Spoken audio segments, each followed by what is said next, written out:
Welcome. Today we're going to discuss an opinion issued by the Southern District of New York in AM General versus Activision Blizzard. My name is Scott Slavick. I am the co-chair of Barrick's Intellectual Property Group. I have over 20 years of experience representing high-profile clients in all types of intellectual property matters.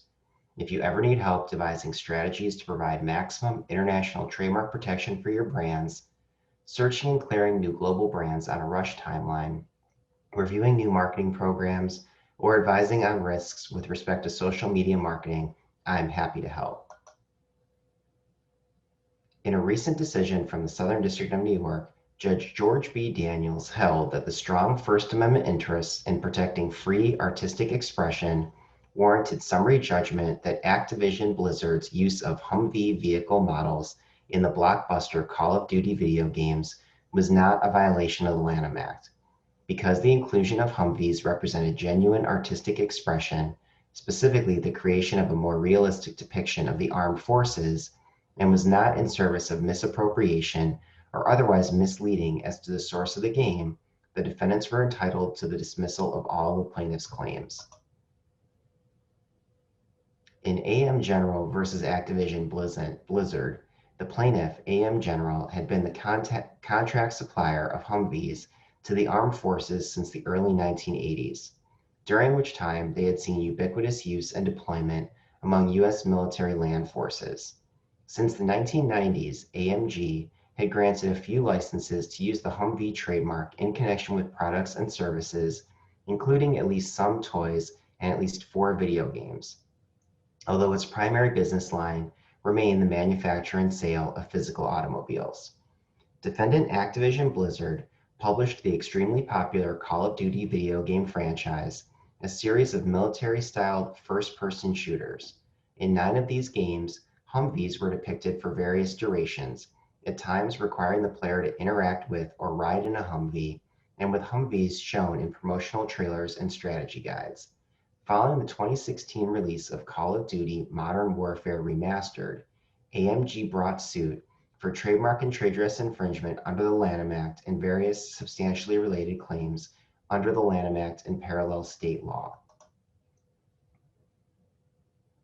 At summary judgment, Activision Blizzard argued that the strong First Amendment interest in protecting free expression warranted dismissal of AMG's claims. The court noted that there is a long line of precedent, beginning with Rogers versus Grimaldi, that weighed strongly in favor of protecting works of artistic expression against Lanham Act claims.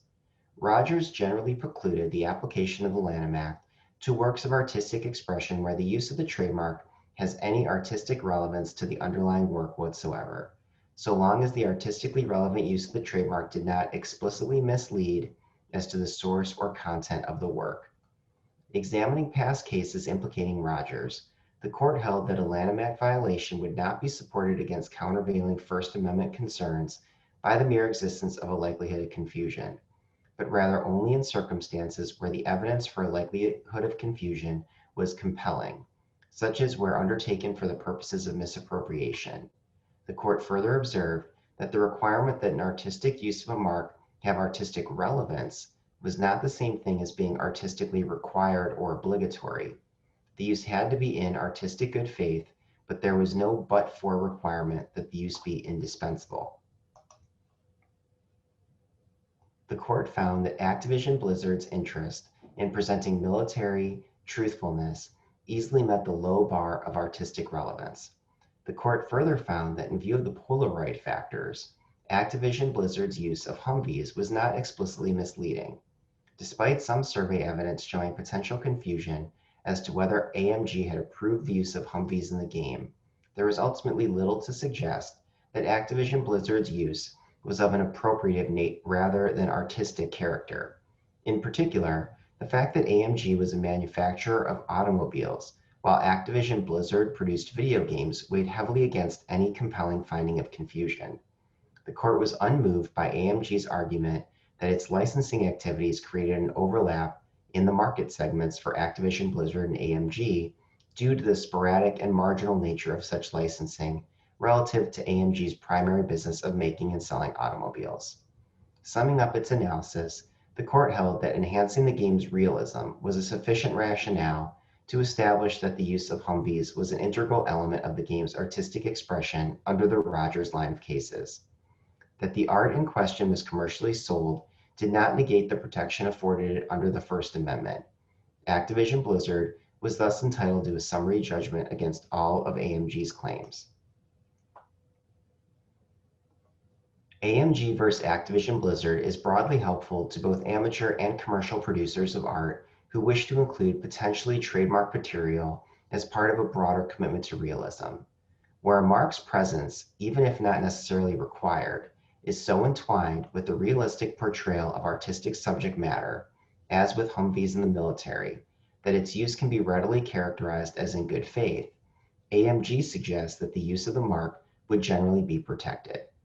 How far the holding of AMG extends, however, is not entirely clear with respects to marks for which licensing represents a more common and widespread business model than the sporadic and marginal business lines of the plaintiff in AMG. The AMG put significant weight on the fact that there was no evidence of significant market overlap or direct competition between the plaintiff's automobiles and Activision Blizzard's video games, and thus no compelling case for consumer confusion in the context of such wildly different goods.